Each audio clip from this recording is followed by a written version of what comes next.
Welcome to the Do What You Love podcast, a podcast with a mixture of personal development and career advice to help you reach your full potential.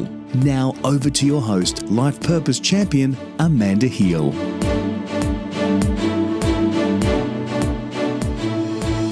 Welcome to another episode of the Do What You Love podcast. I'm your host, Amanda Heal. Consider what you do each day. Are you following your passion and doing what you love? Or are you following in the footsteps of a relative and doing what they did? Or perhaps you're doing a job that someone said that you'd be good at or that would make you a lot of money. If you said yes to either of the last two questions, it's possible that you might be following someone else's dream. So in this episode, I would like to talk to you about how I discovered that I was following someone else's dream and what I did about it. Hopefully this will resonate with you in some way. When I was in high school, I did work experience with a physiotherapist and I loved it. So I decided that that's what I wanted to be. But when I applied to the physio schools in Australia, they all said, "Oh, good gracious, how are we going to train you? You're a blind person and we are used to training groups of hundreds of sighted people at one time. We can't possibly have you." Of course, this was before the days of the Disability Discrimination Act, so there was really nothing I could do. So I enrolled in the North London School of Physiotherapy, which was a school specially set up to train blind students in small numbers. I commenced the course and was doing well. But 4 months into the course, I was told that I would have to leave as I could not continue to study physio. The reason that they gave was because I had spatial awareness problems. Now this means practically in my life that I sometimes get disorientated in open spaces. And another interesting way that it affects me is that I have trouble holding things level like bowls of soup or trays.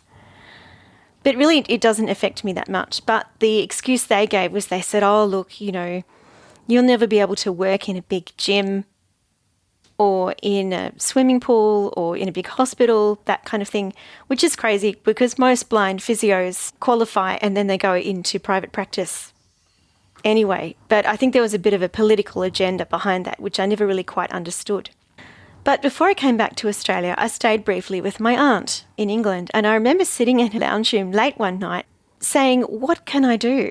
I just wanted to be a physio." And she said, "Oh, you've got a good brain. Why don't you study law?" I said, "Well, what do lawyers do?" Because the only memory I had of a lawyer was when I was 8 and their lawyer was reading my grandfather's will. So she filled me in. And I thought, "Oh yeah, that sounds all right." So I got back to Australia and I enrolled in commerce. Because before I'd gone off to London, I had got good marks in Year 12 and I'd been accepted to study commerce at the Australian National University. But I thought, I don't need that because I'm going to be a physio. But my dad very wisely said, "Why don't you defer for a year, just in case?" I'm so glad I did. So when I got back to Australia, I enrolled in commerce because I didn't have the marks to enroll in law. And that was fine. I went on and studied commerce and forgot about what my aunt had said.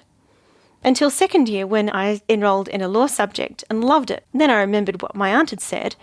And because I'd had good marks in commerce, I was able to pick up law and make it a combined degree. Thankfully, I enjoyed my legal studies and really most of my 17-year legal career as a government lawyer. But law was never really my dream. It wasn't my passion. It was my aunt's dream.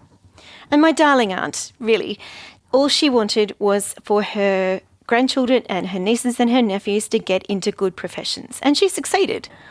One of my cousins is a GP. One of my cousins is a teacher. One of my cousins has a management job in retail, and I got into law. Like many people, I would get up every day and go to work and for the most part enjoyed my job. But I remember there used to be a show on in Australia called The Money Show, and they would interview these people who had quit their regular 9-to-5 jobs and had started their own businesses. And I always used to envy these people because they'd go, "Oh, I used to be a such and such and now I'm doing this business and I'm loving it so much. I'm working 18-hour days, but I don't care because at last I'm following my dream. I'm following my passion." And I always used to envy them and think, gosh, I wish I was following my passion. I'm just getting up and going to work each day. And the last couple of years of law, I started to get quite disillusioned with the whole process, but never really did anything because I thought, oh, well, I don't know what else I could do. But then I took a redundancy and ran a network marketing business for a little while and then retrained as a John C. Maxwell speaker, trainer and coach. And as I started to coach a few people and do a bit of speaking, people would say to me, gosh, you're so inspiring and you're so encouraging. I never really understood that because, I wasn't trying to be inspiring or encouraging. I was just being me. But to cut a long story short, I discovered that my life purpose and my passion is to inspire and encourage others. And now that I'm doing that every day, through various means, through speaking, through this podcast, through a little bit of coaching, I'm living out my dream, not my aunt's. I'm living out my dream. I'm living out my passion. And work doesn't feel like work anymore. I love it. I woke up this morning and the first thing I thought of was, yay, I get to record my podcast today. So I encourage you, consider what you do each day, coming back to those original questions. Are you following your passion or your dream? Are you living out your life purpose? Or are you following in the footsteps of a relative and doing what they did? Which would you rather? Would you rather be living someone else's dream and making it fit? Or would you rather live out your own dream, your own passion, your own purpose? I always say that discovering your life purpose is like finding gold. Some gold is right there on the surface. You can see it. You can pick it up. You can scoop it out of a creek with a pan. But other gold, it's buried down deep. You have to dig down a long way to find it. And then you have to get the rock out and break the rock up and refine the gold and get it out. And it's a big process. Purpose is a bit like that, I think. Some people's life purpose is right on the surface. And you might be one of those. You might already know what you would love to do or have always wanted to do and haven't for whatever reason. So go for it.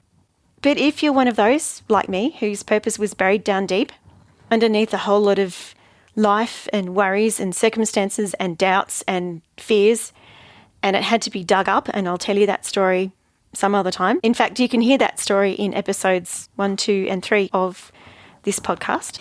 If you're one of those and you would like to search for your life purpose, may I recommend that you listen to episodes 1, 2 and 3 of this podcast, and that will point you on your way to do that.